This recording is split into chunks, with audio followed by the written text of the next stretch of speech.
pergunta é do Wesley Ramon, do portal Urubu Interativo. Renato, boa noite. No decorrer da partida, Michael foi um dos jogadores que mais tentava alguma jogada perigosa pela ponta. No segundo tempo, você optou por tirá-lo para colocar Vitinho.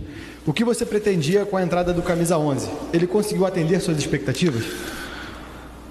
Não, o Michel saiu porque 10 minutos antes de ele ter saído, ele já havia pedido para sair, eu conversei com ele falou que estava muito cansado, e no momento que eu conversei isso com ele, eu falei, eu vou te deixar mais um pouco, e nesse mais um pouco, o lateral Marcinho do Atlético Paranaense foi 2 vezes embora e ele não conseguiu acompanhar, então estava na hora de tirá-lo pelo cansaço. É um jogador que jogou praticamente todos os jogos comigo, um jogador que se entrega muito, um jogador que se desgasta muito. E é um jogador como os demais jogadores, ele está a cada 3 dias tendo uma decisão. Então chega uma hora que eu falo, os jogadores são seres humanos também. Então ele saiu porque ele pediu, porque ele já estava cansado, e inclusive deixei ele mais 10 minutos no jogo. Pergunta do Gabriel Reis, do canal Paparazzo Rubro Negro. Boa noite, Renato. O lance do pênalti hoje foi muito parecido com o não marcado contra o Cuiabá, em cima do Vitinho. Isso só prova ainda mais que não há critério com relação ao VAR? Eu não gosto de falar de arbitragem. A única coisa que eu critico é o VAR. Eu acho que hoje, em primeiro lugar, foi pênalti domingo, como foi pênalti hoje. Eu já falei, se isso acontece na minha área, tem que dar pênalti também para o adversário. Isso é uma regra, então não pode cada jogo ser uma regra. Lá no Maracanã não foi e aqui foi. O lance foi parecido. Então é por isso que eu falo que o VAR apita o jogo. O VAR tem que fazer o que aconteceu hoje. Chama o árbitro e deixa o árbitro tomar decisão. O árbitro é o que manda no jogo. O VAR não pode mandar no jogo. Seguir o protocolo. O cara do VAR pode ter uma opinião, o árbitro do jogo pode ter outra opinião. Então, quem tem que tomar a decisão é o árbitro do jogo. Se ele vai dar pênalti ou não, é outra história. O VAR tem que chamar o árbitro. O lance duvidoso ele chama. Ele não tem que decidir e falar para o árbitro, não foi pênalti. Ele não é ele que tem que decidir. Quem tem que decidir é o árbitro do jogo. Então, o VAR fez o trabalho dele hoje. Chamou o árbitro foi lá, o Luiz Flávio foi lá e decidiu que foi pênalti. E, aliás, foi pênalti legítimo. Como foi pênalti domingo também no Maracanã.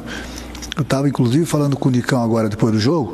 Ele falou, aquele pênalti contra o Cuiabá foi legítimo e hoje ele deu e domingo não deu. Eu falei, pois é, Nicão, domingo foi pênalti e hoje foi pênalti de novo.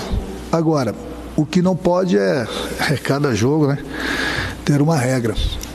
Aí fica difícil. Pergunta do Rafael Melo, do canal Raflamelo. Boa noite, Renato. Hoje Gabigol igualou seu maior jejum de gols pelo Flamengo. Já são 7 jogos sem marcar. Você concorda que esse posicionamento, jogando mais longe do gol, prejudica o futebol dele e, consequentemente, do time?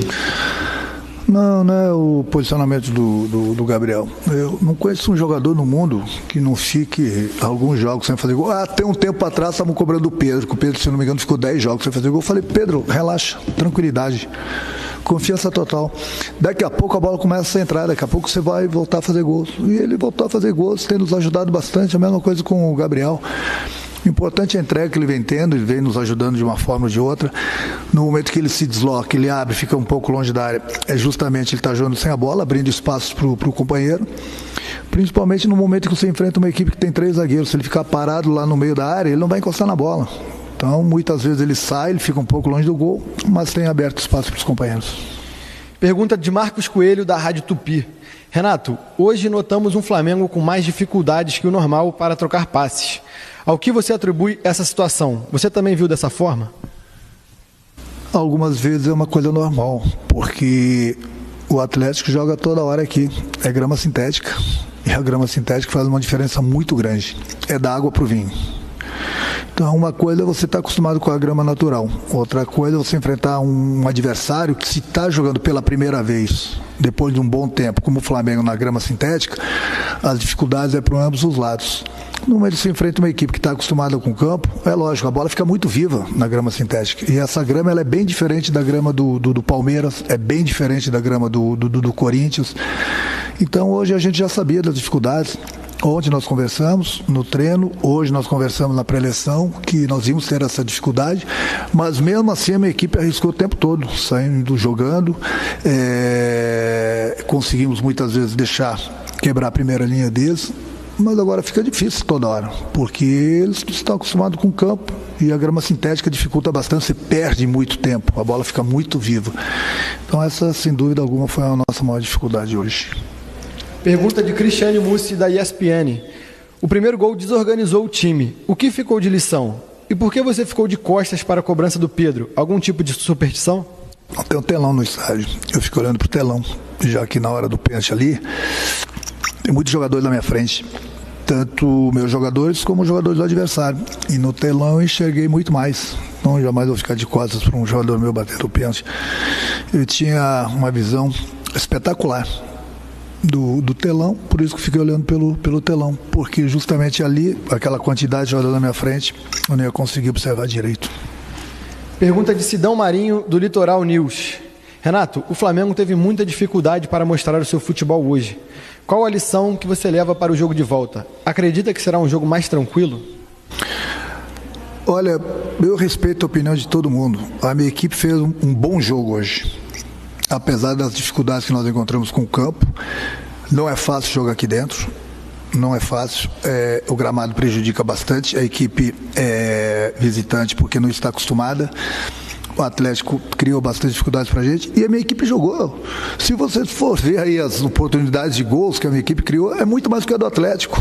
Então, eu volto a repetir, eu respeito a opinião de todo mundo, mas na minha opinião, já falei pro meu grupo, eles fizeram um bom jogo, nós competimos, não é nada fácil jogar aqui dentro e jogar nesse campo. Então eu tenho que parabenizar a minha equipe, porque nós temos vivíssimos aqui, nós temos mais 90 minutos agora no Maracanã, na nossa casa, com a nossa torcida. Temos mais 90 minutos, é uma partida de 180, os primeiros 90 nós jogamos na casa do adversário, com essa dificuldade no campo sintético. Agora eles vão nos visitar no Maracanã. Não é nada fácil também lá não. É mais um jogo difícil. Mas lá a gente vai ter a nossa torcida. Última pergunta da coletiva de imprensa é do Gustavo Henrique, da rádio Onda Mix. Renato, com tão poucas finalizações e falta de criatividade, está provado que o Arrascaeta é insubstituível? O Arrascaeta é um jogador acima da média. Bruno Henrique também. São jogadores que estão acostumados, estão entrosados com os demais companheiros. A gente tem improvisado, entre aspas, digamos assim, um jogador ali no lugar do Arrascaeta, que as qualidades são diferentes. Então é uma coisa normal. No momento que você perde o Arrascaeta, é um jogador muito inteligente, um jogador que constrói bastante pra gente, dificulta bastante pro adversário. Não que o André não esteja jogando bem, mas ele está jogando fora de posição. Muitas vezes eu coloquei, como hoje, o Everton ali por dentro também. O próprio Vitinho, já coloquei algumas vezes aí, mas o Arrascaeta é o Arrascaeta. Então é difícil você encontrar um outro jogador que nem ele, com as características, que conhece bem a posição. Mas todos os jogadores que tenho colocado aí, o Vitinho, o Everton, o próprio André, eles vêm nos ajudando de uma forma ou de outra. E daqui a pouco a gente tem uma Arrascaeta de volta também.